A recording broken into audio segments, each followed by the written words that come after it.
Hello दोस्तों, स्वागत है आपका हमारे YouTube channel target exam only में। आज की क्लास में हम यूपी टेट के बारे में बात करेंगे, जिसमें हमारे YouTube channel target exam only पर आपके लिए एक बैच चल रहा है जिसका नाम है अग्नि परीक्षा बैच। क्या नाम है?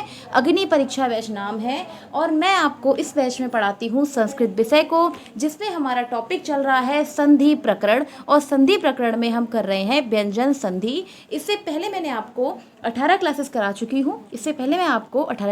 चुकी हूँ। अगर आपने मेरी क्लास नहीं देखी है तो आप हमारे यूट्यूब चैनल पर जाकर वहाँ सभी क्लासेस की मैंने प्लेलिस्ट बना दी है। आप प्लेलिस्ट के माध्यम से सभी क्लासेस को देख सकते हैं। ठीक है, तो आज की हमारी क्लास नंबर है 19। क्लास नंबर 19 है, जिसमें आज हम पढ़ेंगे जसत्व संधि। कौन सी पढ़ेंगे? जसत्व संधि को पढ़ेंगे। इससे पहले मैं आपको बहुत सारी क्लासेस करा चुकी हूँ और आपका जो क्लासेस है काफ़ी दिन के बाद हो रही है।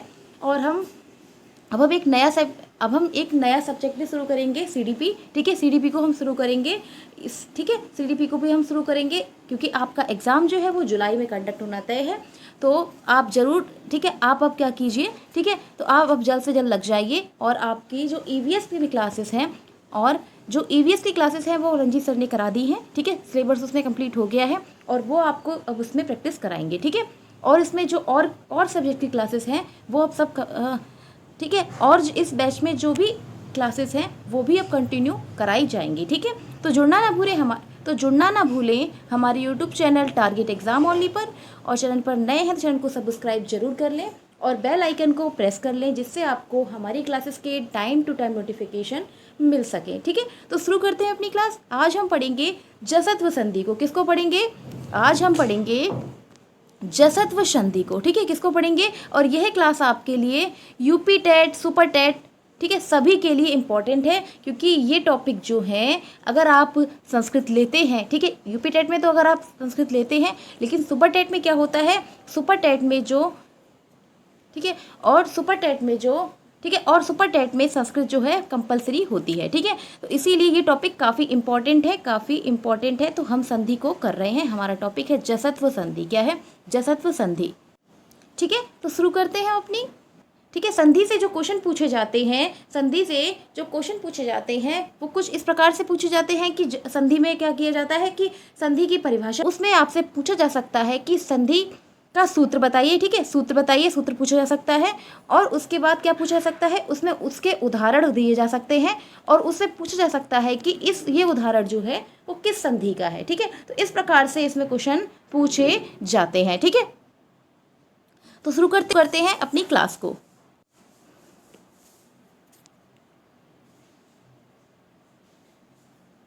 ठीक है, तो अब हम देखते हैं इसका पहला प्रकार क्या है। तो पहला प्रकार है पदांत संधि। क्या है? पदांत जसत्व संधि। क्या है?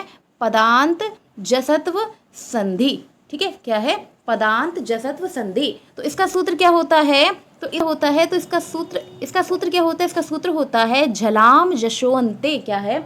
झलाम जशो अंते। अर्थात इसका अर्थ क्या होता है? तो इसका अर्थ अब हम विस्तार पूर्वक समझेंगे। इसको हम एक नए पेज पर लिख लेते हैं। इसका सूत्र है झलाम जशो अंते। क्या है? ठीक है, झलाम जशो अंते। ठीक है, तो ये इसका सूत्र है। तो इसको हम विस्तार पूर्वक जान लेते हैं कि इसका मतलब क्या होता है। ठीक है, तो झलाम का मतलब क्या होता है? झलाम का मतलब हो जाएगा झल प्रत्याहार। क्या होगा? झलाम का मतलब हो जाएगा झल प्रत्याहार। ठीक है, जिसमें झल प्रत्याहार, तो झल प्रत्याहार के अंतर्गत कौन कौन से वर्ड आते हैं? जो 8 से 14 तक के जो भी प्रत्याहार होते हैं, ठीक है, 8 से 14 तक के जो भी होते हैं वो सभी क्या आते हैं? झल प्रत्याहार के। 8 से 14 तक के जो भी वर्ड होते हैं वो झल प्रत्याहार के अंतर्गत आते हैं। ठीक है, इसी प्रकार से जशोअंते का मतलब क्या है? तो जसो का मतलब क्या है? जसो का मतलब हो जाएगा जस प्रत्याहार। क्या होगा? जस प्रत्याहार। तो जस प्रत्याहार के अंतर्गत कौन कौन से आते हैं? जव गण दस। क्या आता है? जव गण दस। ठीक है, और इसका मतलब अंत्य का मतलब क्या है? कि अंत। ठीक है, अंत्य का मतलब क्या है? अंत में। ठीक है, क्या हो जाएगा? अंत्य का मतलब हो जाएगा अंत में क्या आए? स्वर या व्यंजन। क्या आए? स्वर या फिर व्यंजन। ठीक है, स्वर आए या फिर व्यंजन आए। ठीक है, ठीक है, स्वर या फिर व्यंजन आए तो इसे क्या कहेंगे, तो इसको पदांत संधि कहेंगे, पदांत जसत्व संधि कहते हैं। तो इसमें हम देख लेते हैं कि झल प्रत्याहार के अंतर्गत कौन कौन से वर्ड आएंगे। तो झल प्रत्याहार के अंतर्गत, ठीक है, झल प्रत्याहार के अंतर्गत वर्ड कौन कौन से आते हैं, ठीक है। तो झल प्रत्याहार के अंतर्गत 8 से 14 तक, कहाँ तक, 8 से 14 तक जो वर्ड आते हैं वो इसके अंतर्गत आते हैं। जो मैंने आपको महेश्वर सूत्र और प्रत्याहार कराए थे, तो उनको अगर आपने याद नहीं किया है तो आप इसको नहीं कर पाएंगे, ठीक है। तो यहाँ पर मैं आपको फिर से बता देती हूँ कि झल प्रत्याहार के अंतर्गत कौन कौन से वर्ड 8 से 14 तक आते हैं और वो कौन कौन से होते हैं, तो उनको देख लेते हैं। झवई, ठीक है, कौन कौन से होते हैं, 8 नंबर पे हो जाएगा झवई, झवई। 9वें नंबर पे क्या होगा, तो हो जाएगा घड़धस, झवई, घड़धस, ठीक है, झवई घड़धस। और 10वें नंबर पे क्या होगा, तो 10वें नंबर पे हो जाएगा जवगड़दस, जवगड़दस, ठीक है, जवगड़दस, ठीक है। 14 तक होते हैं वर्ड, तो हो जाएगा झवई घड़दस जवगड़दस। और 11 में क्या होगा, खफ छठत चटतव, खफ छठत, खफ छठत थ, ठीक है, चटतव क्या होगा, चट त, ठीक है।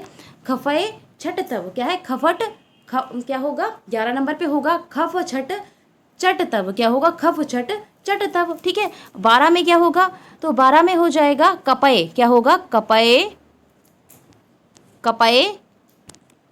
13 में हो जाएगा सरहर, क्या है, सा और रा, ठीक है। और 12 में क्या होगा, ठीक है, और 13 नंबर पे, ठीक है, और 14 नंबर पे क्या होगा, तो 14 नंबर पे हो जाएगा हल, क्या हो जाएगा, हल, ठीक है। तो झल प्रत्याहार के अंतर्गत कौन कौन से वर्ड आते हैं, झल प्रत्याहार के अंतर्गत आते हैं झवघड़दस, घड़धस क्या होता है, झवई घड़धस, जबगड़दस, खफ छटत चटतव, खफ छटत चटतव, कपये, सा सर और हल, ठीक है। तो झा, ठीक है, तो कैसे होगा, झा और ला, ठीक है, झा और ला, झाला मिलकर क्या बना, झल प्रत्याहार बना। तो इसमें जो वर्ड होते हैं वो 8 से 14 तक के जो वर्ड होते हैं इसके अंतर्गत आते हैं, ठीक है।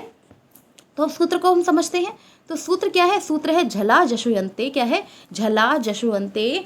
तो इसका मतलब क्या होगा, इसका मतलब हो जाएगा कि जब झल प्रत्याहार के बाद कोई जस प्रत्याहार आए, क्या आए, जस आए, तो उसके अंत में क्या होगा, जब झल प्रत्याहार के अंत में स्वर या फिर व्यंजन आता है तो वो जस प्रत्याहार में परिवर्तित हो जाता है, किसमें, जस प्रत्याहार के अंतर्गत परिवर्तित हो जाता है, ठीक है, ठीक है, ठीक है। तो झल प्रत्याहार के अंतर्गत आप समझ चुके हैं क्या होगा। तो इस सूत्र के बारे में अब हम समझ लेते हैं। तो इस सूत्र का मतलब क्या है कि जो झल प्रत्याहार के अंतर्गत जो वर्ड क्या होंगे, पहले होंगे, तो वो क्या होंगे, वो उनके अंत में अगर स्वर या व्यंजन आता है तो वह जस प्रत्याहार यानी कि वर्ग का तीसरा वर्ड यानी कि जवगड़दश, क्या है, जवगड़दश में परिवर्तित हो जाएगा, ठीक है। अपने वर्ग का तीसरा वर्ड, किसका, अपने वर्ग का तीसरे वर्ड में ये परिवर्तित हो जाता है, क्या है, अपने वर्ड के तीसरे वर्ड में परिवर्तन हो जाता है, ठीक है। जो पहले होगा, जो झल प्रत्याहार के अंतर्गत जो भी वर्ड पहले होगा तो उसमें से जो तीसरा वर्ड है उसके अंतर्गत जो तीसरा वर्ड आता है उसमें परिवर्तन हो जाएगा, ठीक है। तो ये आप अच्छे से समझ गए होंगे, ठीक है।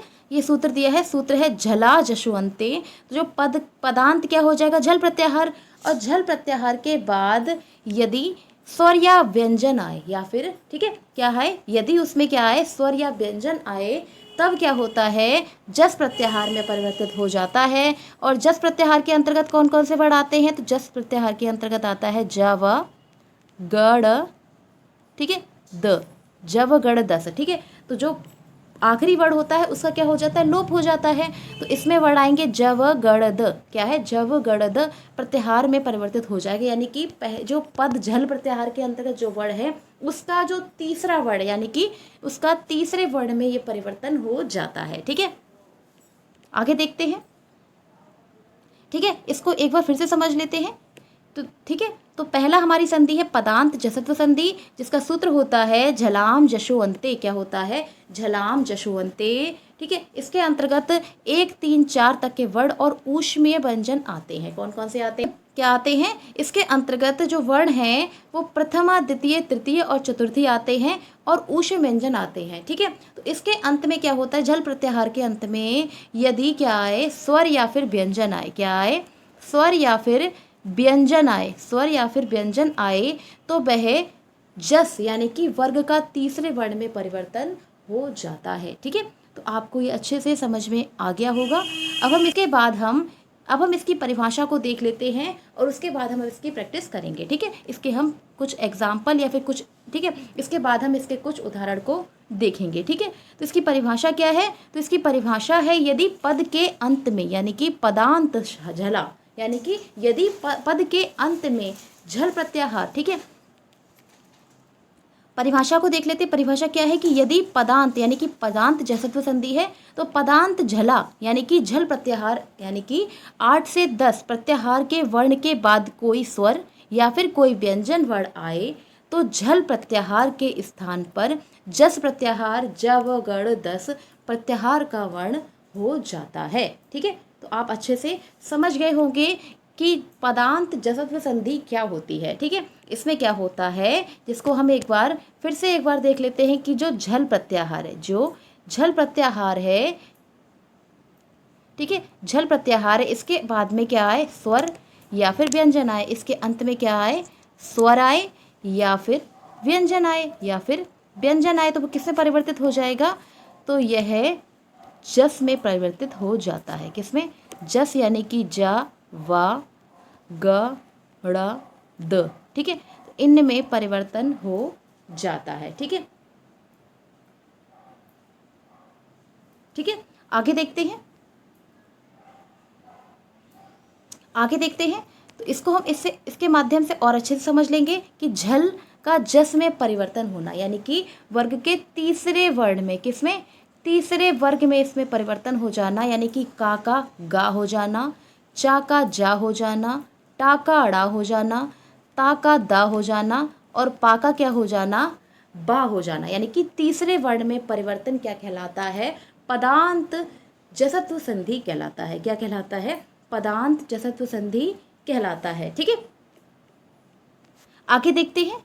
ये आपको अच्छे से समझ में आ गया होगा। एक बार इसको फिर से हम देखेंगे। ठीक है, एक बार इसका फिर से हम रिवीजन कर लेते हैं कि झल प्रत्याहार के अंतर्गत 8 से 14 तक के प्रत्याहार के निम्नलिखित वर्ण आते हैं। वर्ग का पहला, दूसरा, तीसरा, चौथा और ऊष्म वर्ण आते हैं इसके अंतर्गत। ठीक है, इसके हैं और झल के स्थान पर क्या हो जाता है, जस प्रत्याहार हो जाता है, जब गण 10 में परिवर्तन हो जाता है। तो इसको हम संक्षेप में, ठीक है, इसको हम संक्षेप में समझ सकते हैं कि जो अपने वर्ग का तीसरा वर्ण हो जाता है उसे ही पदांत जसत्व संधि कहते हैं। क्या कहते हैं, जब, ठीक है, जो अपने वर्ग का तीसरे वर्ण में परिवर्तन हो जाता है तो उसे ही जसत्व संधि यानी कि पदांत जसत्व संधि कहते हैं। ठीक है, अब हम इसके उदाहरण को समझेंगे विस्तार पूर्वक। ठीक है, इसके उदाहरण है कुछ, उनको हम अच्छे से समझ लेते हैं। जैसे, ठीक है, उदाहरण क्या है, उदाहरण है अजंत, अजंत। ठीक है, अजंत का हम संधि विच्छेद करेंगे तो किसमें टूटेगा, अच और अंत में। किसमें, अच और अंत में। तो कुछ, ठीक है, तो हमने अभी क्या पढ़ा, हमने अभी पढ़ा कि जो पदांत जसत्व संधि होती है उसमें क्या होता है, उसमें जो झल प्रत्याहार के बाद क्या हो, कोई स्वर या व्यंजन आए, क्या आए, कोई स्वर या फिर कोई व्यंजन आए। तो आप देख सकते हैं यहाँ पर क्या हो गया, चा, क्या है, चा क्या है, एक व्यंजन है, तो चा, छा, जा। तो जब पद के तीसरे वर्ण में यानी कि पहला जो वर्ण होता है वो पद के तीसरे वर्ण में परिवर्तन होता है तो उसे ही क्या कहते हैं, पदांत जसत्व संधि कहते हैं। तो चा जो है वो जा में परिवर्तन हो गया तो ये क्या हो जाएगा, अज अंत। क्या हो जाएगा, अज अंत अर्थात अजंत। क्या होगा, अज अंत अर्थात अजंत। ठीक है, आगे देखते हैं। ठीक है, आगे देखते हैं और इसके उदाहरण देखते हैं। ठीक है, इसके और उदाहरण देखते हैं। तो दूसरा उदाहरण क्या है? दूसरा उदाहरण है बाक ईशा। क्या है? बाक ईशा, यानी कि पद का तीसरा वर्ड क्या हुआ? तो का के बाद तीसरा वर्ड क्या होता है? गा होता है। तो किस में परिवर्तन हो जाएगा कि बाग ईशा क्या होगा? बाग ईशा अर्थात वागीशा। क्या होगा? वागीशा। ठीक है, तो आप इसको अच्छे से समझ गए होंगे कि पदांत जश्न संधि क्या होती है। ठीक है, तीसरा उदाहरण देखते हैं। षट आनन। क्या होगा? षट आनन। तो टा, ठा और डा। ठीक है, तो तीसरा वर्ड क्या हो गया? डा। तो जो टा है वो डा में परिवर्तन होकर क्या होगा? षड आनन। क्या होगा? षड आनन अर्थात षडानन। क्या होगा? अर्थात षडानन। ठीक है, इसी प्रकार से चौथा उदाहरण देखते हैं। इसी प्रकार से इसका हम चौथा उदाहरण देखते हैं। चौथा उदाहरण क्या है कि जगत ईशा। क्या है? जगत ईशा अर्थात ता, था और दा, यानी कि पद का तीसरा वर्ड क्या हो गया? दा। क्या हो गया? दा। तो क्या हो जाएगा? जगत ईशा। क्या होगा? जगत ईशा। तो क्या हो जाएगा? जगदीशा। क्या होगा? जगदीशा। क्या होगा? जगदीशा। ठीक है, क्या बन गया? जगदीशा। ठीक है, तो ये आपको अच्छे से समझ में आ गए होंगे इसके उदाहरण। अब हम कुछ उदाहरण को और देख लेते हैं। ठीक है, तो कुछ उदाहरण क्या है कि पदांत जसत्व संधि के कुछ उदाहरण और देख लेते हैं। तो इसमें दूसरा उदाहरण क्या है? ठीक है, इसमें और उदाहरण क्या है कि दिक गज। क्या है? दिक गज। तो पद का तीसरा वर्ड क्या हो गया? का तीसरा वर्ड क्या हो गया? गा हो गया। का तीसरा वर्ड क्या हो गया? तो का तीसरा वर्ड हो गया ग। तो क्या हो जाएगा? दिग गज। क्या होगा? दिग गजा अर्थात क्या हो जाएगा? दिग्गज। क्या हो जाएगा? दिग्गज। इसी प्रकार से नेक्स्ट देखते हैं सुप अंता। क्या होगा? सुप अंता। तो जो पा है वो बा में परिवर्तन हो जाएगा। पा का बा में परिवर्तन हो जाएगा। क्या हो जाएगा? शुभ अंता। क्या हो जाएगा? शुभ अंता अर्थात शुभंता। क्या होगा? शुभंता। ठीक है, इसी प्रकार से और उदाहरण देखते हैं। तो है अपजम। क्या है? अपजम। तो पा जो है वो किस में परिवर्तन हो जाएगा? पा के तीसरा वर्ड क्या है? तो पा का तीसरा वर्ड हो जाएगा पा, फा, बा, यानी कि अवजम। क्या हो जाएगा? अवजम अर्थात क्या हो जाएगा? अवजम। क्या हो जाएगा? अवजम। ठीक है, ठीक है, और उदाहरण देखते हैं। और उदाहरण है महत दानम। क्या है? महत दानम। तो ता का तीसरा वर्ड क्या है? ता का तीसरा वर्ड होता है ता, था, द। क्या हो जाएगा? ता, था, द। ठीक है, महत दानम। क्या है? महत दानम। तो ता जो है ता तीसरे वर्ड में परिवर्तन हो जाएगा। ता, था, दा, यानी कि महद दानम। क्या हो जाएगा? महद दानम। तो क्या हो जाएगा? महद दानम। क्या हो जाएगा? महद दानम। ठीक है, महद दानम। ठीक है, तो ये इसके उदाहरण हो गए। ठीक है, इसका और उदाहरण देखते हैं और रिवीजन। ठीक है, तो इसके और उदाहरण देख लेते हैं। अन्य उदाहरण है बाक अत्र। क्या है? बाक अत्र। तो जो का है, जो का वर्ड जो है वो तीसरे में परिवर्तन हो जाएगा। तो हो जाएगा बाग अत्र। क्या हो जाएगा? बाग अत्र। ठीक है, अर्थात ये हो जाएगा बागत्र। क्या हो जाएगा? बागत्र है। चित्त आनंद। क्या है? चित्त आनंदा। ठीक है, चित्त आनंदा। तो ता किस में परिवर्तन हो जाएगा? ता का परिवर्तन हो जाएगा दा में। किस में हो जाएगा? ता का परिवर्तन हो जाएगा दा में, यानी कि वर्ण का तीसरा वर्ड, वर्ग का तीसरा वर्ड क्या हो जाएगा? ता, था, द, यानी कि तीसरा वर्ड। तो चिद क्या हो जाएगा? चिद आनंदा। क्या हो जाएगा? चिद आनंदा। क्या हो जाएगा? चिद आनंद। तो क्या बन जाएगा? चिदानंद। क्या होगा? चिदानंद। इसी प्रकार से हो जाएगा। तीसरा उदाहरण है कृत अनंता। कृत अंता। तो ता किस में परिवर्तन हो जाएगा? दा में। ठीक है, तो हो जाएगा कृत, कृद अंता। क्या हो जाएगा? कृदंता अर्थात कृदंता। ठीक है, तो आप इसको अच्छे से समझ गए होंगे। ठीक है, आपको ये अच्छे से समझ में आ गया होगा। अच्छे से समझ में आ गया होगा कि जो पदांत जसत्व संधि होती है वो क्या होती है। इसके हमने उदाहरण अच्छे से समझ लिए हैं। और आपको क्या करना है? अब आपको ज़्यादा से ज़्यादा इसकी प्रैक्टिस करनी है। ठीक है, मैं आपको कुछ उदाहरण दे देती हूँ, आप उनका आंसर कमेंट बॉक्स में ज़रूर बताएं कि षडानन का क्या होगा। षडानन का संधि विच्छेद बताइए। ठीक है, षडानन का संधि विच्छेद बताइए। ठीक है, षडानन में कौन सी संधि है और इसका संधि विच्छेद कीजिए। ठीक है, इसका षडानन का संधि विच्छेद कीजिए। ठीक है, इसी प्रकार से दूसरा उदाहरण क्या है? दूसरा उदाहरण है दूसरा उदाहरण क्या है, तो दूसरा उदाहरण हो जाएगा जगत ईश, क्या है, जगदीशा। ठीक है, तो जगदीशा का और षडानंद का आप संधि विच्छेद जो है आप मुझे कमेंट बॉक्स में ज़रूर बताइए। ठीक है, कमेंट बॉक्स में कमेंट करके बताइए कि इसका संधि विच्छेद क्या होगा। ठीक है, अब हम इसके दूसरे प्रकार को देखते हैं। दूसरा प्रकार क्या है, तो दूसरा प्रकार क्या है, अपदांत जसत्व संधि। तो इसका सूत्र क्या होता है, इसका सूत्र होता है झलाम जशा इस झसी, क्या होगा, इसका सूत्र होता है झलाम जस झसी, क्या है, झलाम जस झसी। अर्थात झलाम का मतलब क्या हो जाएगा, तो झलाम का मतलब हो जाएगा झल प्रत्याहार। झलाम का मतलब क्या हो जाएगा, तो झलाम का मतलब हो जाएगा झल प्रत्याहार। और जश का मतलब जस प्रत्याहार। जस का मतलब क्या हो जाएगा, तो जस का मतलब हो जाएगा जिसके अंतर्गत जस प्रत्याहार हो। ठीक है, और झसी का मतलब क्या हो जाएगा, तो झसी का मतलब हो जाएगा झस प्रत्याहार। क्या होगा, झस प्रत्याहार। ठीक है, तो इसको हम अच्छे से समझ लेते हैं, जो लिखा है उसको हम देखेंगे। ठीक है, तो सूत्र क्या है, सूत्र है झसी, क्या है, झलाम जस झसी। अर्थात झलाम का अर्थ हो जाएगा झल प्रत्याहार। झल प्रत्याहार के अंतर्गत मैंने आपको बताए थे अभी कि इसके अंतर्गत कौन कौन से वर्ण आते हैं, तो जो 8 से 14 तक के वर्ण हैं, कितने, 8 से 14 तक के जो वर्ण हैं इसके अंतर्गत आते हैं। और जस प्रत्याहार के अंतर्गत आते हैं ज व ग ड़ द। ठीक है, तो जस प्रत्याहार के अंतर्गत क्या आते हैं, ज व गण दस। क्या आता है, जब गण दस होता है, तो ज व गण दस यानी कि शाह जो होता है उसका लोप हो जाता है। ठीक है, और झस प्रत्याहार के अंतर्गत किसके, झस प्रत्याहार के अंतर्गत कौन कौन से वर्ण आते हैं, तो आता है झवई, क्या होता है, झवई घड़धस। क्या होता है, झवई घड़धस। ठीक है, तो इसमें क्या हो जाएगा कि वर्ग का तीसरा और चौथा वर्ण के बाद में। ठीक है, तो इसको हम समझते हैं। तो इस सूत्र का मतलब क्या है, तो इस सूत्र का मतलब है कि जब झल प्रत्याहार के अंतर्गत, जब झल प्रत्याहार के बाद कौन सा वर्ण, ठीक है, जब झल प्रत्याहार के बाद क्या है, झस प्रत्याहार यानी कि झव घड़ धश। ठीक है, झव घड़ धश।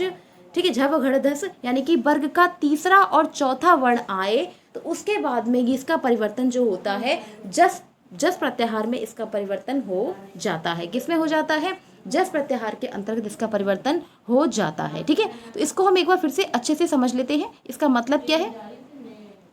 ठीक है, इसका एक बार फिर से हम मतलब समझ लेते हैं कि इसका सूत्र है झलाम जशा झसी। क्या है, इसका सूत्र होता है झलाम जसा झसी। अर्थात झल प्रत्याहार, अर्थात झल प्रत्याहार के बाद यदि झस प्रत्याहार आए, क्या आए, यदि झल प्रत्याहार के बाद झस प्रत्याहार आए तो वह जस प्रत्याहार में परिवर्तन हो जाता है। अर्थात इसका मतलब हो जाएगा कि जो झल प्रत्याहार है, ठीक है, झल है और झस, झल के बाद यदि जस प्रत्याहार आता है तो वह जस में परिवर्तित हो जाता है। किसमें, जस प्रत्याहार में परिवर्तित हो जाता है। ठीक है, आगे देखते हैं, एक बार इसको फिर से समझ लेते हैं। ठीक है, एक बार इसको हम फिर से समझ लेते हैं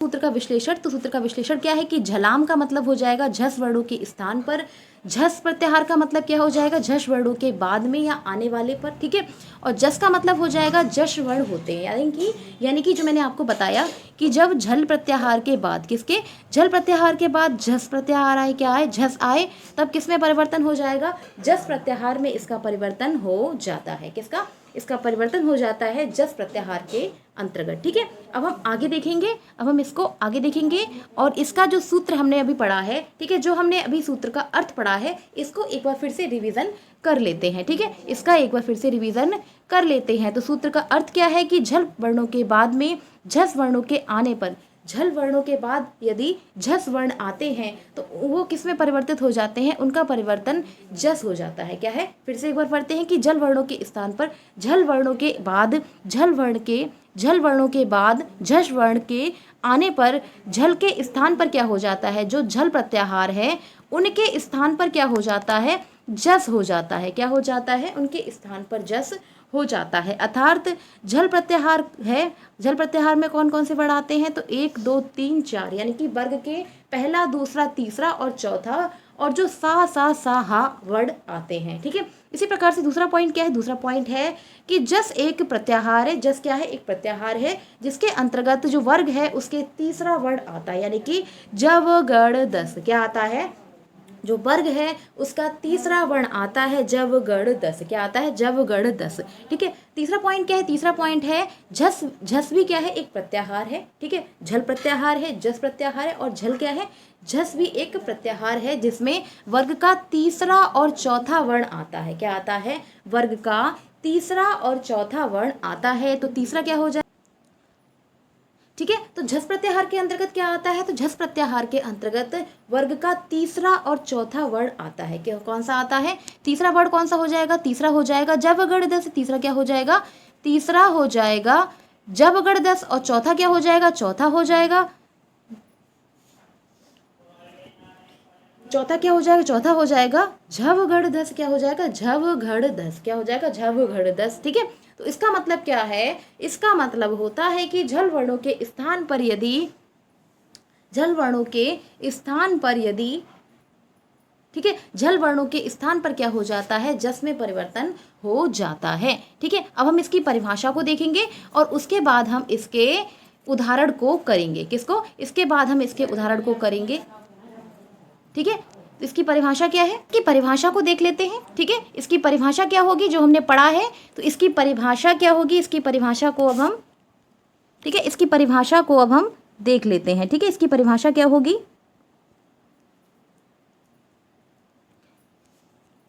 ठीक है, तो इसकी परिभाषा होगी, इसकी परिभाषा होगी यदि, यदि झल प्रत्याहार, यदि झल प्रत्याहार, तो झल प्रत्याहार के अंतर्गत मैंने आपको क्या बताया कि जो 8 से 14 तक के जो वर्ण हैं, झल प्रत्याहार। ठीक है, झल, यदि झल प्रत्याहार वर्ण के बाद, झल प्रत्याहार वर्ण के बाद, ठीक है, झल प्रत्याहार वर्ण के बाद झस प्रत्याहार क्या आए, झस प्रत्याहार। ठीक है, झस प्रत्याहार के अंतर्गत कौन कौन से वर्ण आएंगे, तो जो 8 से 10 तक के वर्ण आते हैं। कौन से, 8 से 10 तक के वर्ण आते हैं। ठीक है, तो जब, एक बार फिर से देखते हैं कि यदि झल प्रत्याहार वर्ण के बाद झस प्रत्याहार का कोई वर्ण आए, झस प्रत्याहार का कोई वर्ण हो, क्या हो, कोई वर्ण हो, तो कोई वर्ण हो तो वह झल के स्थान पर, तब क्या होगा, वह झल के स्थान पर, इसको हम दूसरे पेन से देख लेते हैं। ठीक है, तो क्या हो जाएगा, यदि झल प्रत्याहार के बाद झस प्रत्याहार आए तो झल के बाद क्या होगा, तो झल के स्थान पर, किसके, झल के स्थान पर, किसके, झल के स्थान पर जस प्रत्याहार क्या हो जाएगा, झल के स्थान पर जस प्रत्याहार, यानी कि जावा गा ड़ा द। ठीक है, झल के स्थान पर जस प्रत्याहार का वर्ण हो जाता है। क्या होता है, जस प्रत्याहार का वर्ण, का वर्ण, ठीक है, का वर्ण हो जाता है। क्या हो जाता है, जस प्रत्याहार का वर्ण हो जाता है। ठीक है, अर्थात इसका मतलब क्या होगा, अर्थात हम कह सकते हैं, अर्थात कहा जा सकता है कि अपने वर्ग का तीसरा वर्ण क्या होगा, अपने वर्ग का तीसरा वर्ण। ठीक है,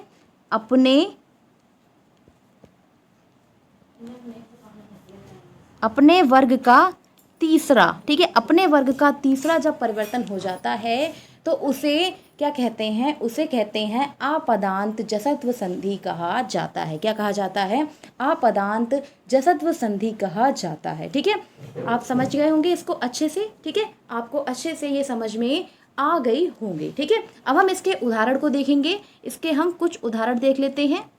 ठीक है, अपदांत जसत्व संधि के उदाहरण हैं, पहला है अवज, क्या है, पहला है अवज, क्या होगा, अवजा। तो इसका संधि विच्छेद क्या हो जाएगा, तो इसका संधि विच्छेद हो जाएगा अप। ठीक है, इसका संधि विच्छेद क्या हो जाएगा, तो इसका संधि विच्छेद हो जाएगा अप और ज। ठीक है, अप जा, तो जो पा है वो किस में परिवर्तन हो जाएगा, पा का परिवर्तन हो जाएगा वर्ग के तीसरे वर्ग में। ठीक है, वर्ग के तीसरे वर्ड में तो क्या हो जाएगा आवज, क्या हो जाएगा आवज। तो क्या हो जाएगा इसका जोड़ के क्या बनेगा अब्ज, क्या बनेगा अब्ज, ठीक है, क्या हो जाएगा अब्ज, जिसका अर्थ होता है कमल, क्या होता है इसका अर्थ होता है कमल, ठीक है। दूसरा उदाहरण देखते हैं, दूसरा उदाहरण क्या है, तो दूसरा उदाहरण हो जाएगा नवज, क्या हो जाएगा नवज, नवज, ठीक है। तो नवजा वा किस में परिवर्तन हो जाएगा, बा का परिवर्तन हो जाएगा भा में, किसमें ज, ठीक है। बा का परिवर्तन किस में हो जाएगा, बा का परिवर्तन हो जाएगा भा में, किसमें भा में, ठीक है। अरे रुको, ठीक है। नवजा दूसरा उदाहरण क्या है, दूसरा उदाहरण है नवजा। तो इसका हम क्या करते हैं, इसका संधि विच्छेद करेंगे तो क्या हो जाएगा नवज, क्या हो जाएगा,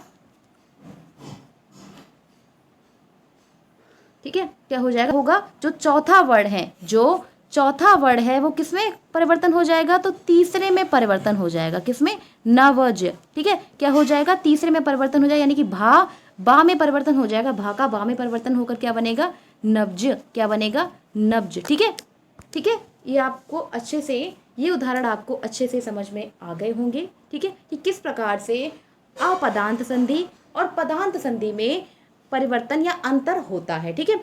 पदांत संधि में क्या होता है, पदांत संधि में जो होता है वर्ग का तीसरा वर्ण में परिवर्तन होता है, ठीक है, यानी कि पहले का तीसरे में परिवर्तन, ठीक है, क्या होता है पहले का तीसरे में परिवर्तन। लेकिन जो पदांत अपदांत जसत्व संधि होती है उसमें क्या होता है, उसमें पहले का तीसरे में भी होता है और चौथे का तीसरे में भी परिवर्तन होता है, ठीक है। अब हम इसके कुछ उदाहरण और देख लेते हैं। तो कुछ उदाहरण क्या है, ठीक है, इसके कुछ उदाहरण और देख लेते हैं। जैसे क्रुद्ध ध, क्या है क्रुद्ध धा, यानी कि जो धा है वो दा में परिवर्तन हो जाएगा, ता था दा धा, यानी कि ता था दा और धा, ठीक है। तो जो चौथा वर्ण है वो किस में परिवर्तन हो जाएगा, तीसरे में परिवर्तन हो जाता है या फिर पहले का तीसरे में, ठीक है। तो धा जो है वो दा में परिवर्तन, यानी तीसरे वर्ण में परिवर्तन, तीसरे वर्ग के तीसरे वर्ण में परिवर्तन हो जाता है, तो हो जाएगा कुद और धा, यानी कि क्रुद्ध, क्या हो जाएगा क्रुद्ध। इसी प्रकार से युद्ध और धा, तो धा दा में परिवर्तन हो जाएगा, तो युद्ध और दा यानी कि युद्धा। इसी प्रकार से शुद्ध धा यानी कि शुद्ध और ध यानी कि शुद्धा, और लवध यानी कि लवध, क्या हो जाएगा लवध। तो ये आपको अच्छे से समझ में आ गए होंगे। ये उदाहरण जो है वो अपदांत जसत्व संधि के उदाहरण हैं जो आपको अच्छे से समझ में आ गए होंगे, ठीक है। अपदांत जसत्व संधि के उदाहरण समझ में आ गए होंगे। अब हम इनमें अंतर देख लेते हैं कि इनको किस प्रकार से हमें करना होगा, ठीक है। तो इनका अंतर क्या होगा, अगर आपको एग्जाम में क्वेश्चन बनता है तो आप इस प्रकार से इनको पहचान सकते हैं। तो पहला है पदांत जसत्व संधि और दूसरी है अपदांत जसत्व संधि, ठीक है। पदांत जसत्व संधि का उदाहरण, पदांत जसत्व संधि का सूत्र होता है झलाम जशुवंते, क्या होता है झलाम जशुवंते। और अपदान का क्या होता है, अपदान का होता है झलाम जस झसी, क्या होता है झलाम झस झसी। तो इसमें क्या होता है, इसकी पहचान होती है कि जब पद के अंत में, जब पद के अंत में कोई स्वर या फिर व्यंजन हो, क्या हो पद के अंत में कोई स्वर हो या फिर कोई व्यंजन हो, तो वहां पर क्या होगी पदांत जसत्व संधि होगी। और अपदांत में क्या होता है, तो अपदांत में होता है जब पद के मध्य में यानी कि बीच में, पद के मध्य में यानी कि बीच में, बाद में केवल झस यानी कि थर्ड फोर्थ यानी कि तीसरा और चौथा वर्ण आए, केवल तीसरा या चौथा वर्ण आता है। जैसे मैंने आपको बताया था उदाहरण में कि अवज जो पा जो होता है, पा क्या है चौथा वर्ण है और वो तीसरे वर्ण में यानी कि बा में परिवर्तन हो जाएगा, किसमें है चौथा वर्ण है और तीसरे में इसमें परिवर्तन हो जाता है, यानी कि पद के मध्य में यानी कि बाद में केवल क्या हो तीसरा या चौथा वर्ण हो, तो वहां पर क्या होती है, वहां पर अपदांत जसत्व संधि होती है, ठीक है। क्या होती है अपदांत जसत्व संधि होती है। नेक्स्ट पॉइंट क्या है, नेक्स्ट पॉइंट इसका है कि जस का अर्थ होता है वर्ग का तीसरा वर्ण, और जस का मतलब भी क्या होता है, इसमें जो ये जस होता है, जस प्रत्याहार जो होता है वो दोनों समान होते हैं, यानी कि जस का मतलब वर्ग का तीसरा और जस का मतलब क्या होता है वर्ग का तीसरा वर्ण इसमें होता है, ठीक है। तो आप इसको अच्छे से समझ गए होंगे कि जो पदांत जसत्व संधि क्या होती है और अपदांत जसत्व संधि क्या होती है, इनमें क्या अंतर होता है, ठीक है, इनमें क्या अंतर होता है और किस प्रकार से इनमें इनका संधि विच्छेद किया जाता है, ठीक है। आगे देखते हैं। अब हम क्या देखेंगे, अब मैं आपको कुछ उदाहरण, ठीक है, कुछ उदाहरण दे रही हूँ, उनको आपको करके कमेंट बॉक्स में आंसर देना है, ठीक है, उनका आपको कमेंट बॉक्स में आंसर देना है। जैसे ठीक है। हमारा बैच है अग्नि परीक्षा बैच, और इसमें आपको क्या करना है, इसको आपको संधि का विच्छेद, संधि विच्छेद जो है उसको आपको संधि में कन्वर्ट करना है। ठीक है, तो एतद मुरारी, ठीक है, एतद मुरारी का क्या हो जाएगा मैं आपको यहाँ पे बता देती हूँ, लेकिन आप मुझे कमेंट बॉक्स में करके जरूर बताएं। तो एतद का क्या हो जाएगा, एतद का हो जाएगा एदद मुरारी, क्या होगा एदद मुरारी। ठीक है, तो इसमें परिवर्तन हो जाएगा एतद मुरारी में। ठीक है, इसी प्रकार से दिगंबर, तो गा का किस में हो जाएगा, का में परिवर्तन हो जाएगा, का किस में, गा में परिवर्तन होता है ना, तो हो जाएगा दिक अंबर, क्या होगा दिक अंबर। ठीक है, इसी प्रकार से दूधम यानी कि दू, ये हो जाएगा गा में परिवर्तन, किस में हो जाएगा, गा में परिवर्तन हो जाएगा। ठीक है, तो इसी प्रकार से ये उदाहरण जो है वो आपको मैंने आपको, ठीक है, वो आपके होमवर्क हैं, ये आपके क्या हैं, इनको आप कमेंट बॉक्स में कमेंट करके जरूर बताएं कि इनका संधि विच्छेद क्या होगा और किस प्रकार से इसका वर्ण विच्छेद किया जाएगा। ठीक है, अब हम इसका एक बार रिवीजन कर लेते हैं, जो हमने पढ़ा है उसको एक बार रिवीजन कर लेते हैं। ठीक है, हमारा बैच जो है अग्नि परीक्षा बैच है, और इससे मैं आपको पढ़ाती हूँ संस्कृत विषय को। ठीक है, तो इसमें आज हमने पढ़ा है जसत्व संधि को। आज हमने क्या पढ़ा, आज हमने जसत्व संधि को पढ़ा है, जिसमें हमने इसके दोनों प्रकार देखे, पदांत जसत्व संधि और अपदांत जसत्व संधि। क्या देखे, इसके दोनों प्रकार देखे, पदांत जसत्व संधि और अपदांत जसत्व संधि। ठीक है, पदांत जसत्व संधि का सूत्र होता है झलाम जशोअंते, जिसमें क्या होता है, पद के अंत में अगर स्वर या व्यंजन आए तब वह जस प्रत्याहार में परिवर्तन हो जाता है। ठीक है, आगे देखते हैं। उसके बाद हमने इसके जो इसका सूत्र है उसको विस्तार पूर्वक जाना, फिर ये जाना कि झल प्रत्याहार के अंतर्गत कौन कौन से वर्ण आते हैं। ठीक है, उसको हमने बहुत अच्छे से विस्तार पूर्वक जान लिया है। ठीक है, तो ये हमारा जो है, इसके बाद हमने दूसरा जाना, दूसरा प्रकार क्या था, आपदान जसत्व संधि। इसका सूत्र होता है झलाम जस जसी, अर्थात झल प्रत्याहार के बाद यदि जस प्रत्याहार आता है, झल प्रत्याहार के बाद झस प्रत्याहार आता है, तो वह जस प्रत्याहार यानी कि वर्ग के तीसरे वर्ण में इसका परिवर्तन हो जाता है, तो इसे आपदान जसत्व संधि कहते हैं। ठीक है, तो इसको हमने विस्तार पूर्वक अच्छे से जाना, उसके इसकी परिभाषा को देखा। ठीक है, इसके बाद इसकी परिभाषा को देखा और इसके कुछ उदाहरण को भी देखा, और उसमें हमने अंतर को भी देख लिया है। ठीक है, तो आज की क्लास को हम यही खत्म करते हैं। आज की क्लास में हमने जसत्व संधि को कंप्लीट कर लिया है, जसत्व संधि को कंप्लीट कर लिया है। यह जो है संधि में जो है व्यंजन संधि चल रही हैं, क्या चल रही हैं, व्यंजन संधि चल रही हैं। जल्द से जल्द मैं आपको आपकी जो संधियां हैं वो कंप्लीट करूंगी, उसके बाद हम एक नया टॉपिक देखेंगे। ठीक है, जल्द से जल्द। तो इसलिए हमारे YouTube channel target exam only को सब्सक्राइब कर लो, बेल आइकन को प्रेस कर लो, जिससे आपको हमारी क्लासेस के टाइम टू टाइम नोटिफिकेशन मिल सके। और आज से जो आपकी क्लासेस हैं वो कंटिन्यू होंगी, क्योंकि आपके एग्जाम के लिए अब मुश्किल से 30 से 40 दिन बचे हैं, 30 से 40 दिन बचे हैं। तो इसमें आपका सिलेबस भी आपको जरूर करना जरूरी है। ठीक है, इसमें आपको इनका सिलेबस भी आपको करना जरूरी है, क्योंकि अभी क्या है, जुलाई में है यूपी टेट। ठीक है, और ये भी संभावना है कि आपका सुपर टेट भी आपको देखने को मिल सकता है। तो अगर आप अभी यूपी टेट की तैयारी सही से नहीं करेंगे तो सुपर टेट कैसे कर पाएंगे, क्योंकि ये सिलेबस है वो बिल्कुल सेम है, मतलब कुछ थोड़ा बहुत अलग है, लेकिन ज़्यादातर सिलेबस जो है वो यूपी टेट का ही है। 80% तक जो सिलेबस है वो यूपी टेट का ही है। ठीक है, उसमें कुछ सब्जेक्ट बढ़ जाते हैं, जो सुपर टेट है उसमें कुछ सब्जेक्ट बढ़ जाते हैं, लेकिन सिलेबस तो सेम है। अगर आप अभी से नहीं पढ़ेंगे तो फिर आप कैसे कर पाएंगे। तो इसीलिए क्लासेस से जरूर जुड़े, और चैनल पर नए हैं, चैनल को सब्सक्राइब जरूर कर लें और बेल आइकन को प्रेस कर लें। क्लास अच्छी लगे तो लाइक शेयर सब्सक्राइब करें। Thank you.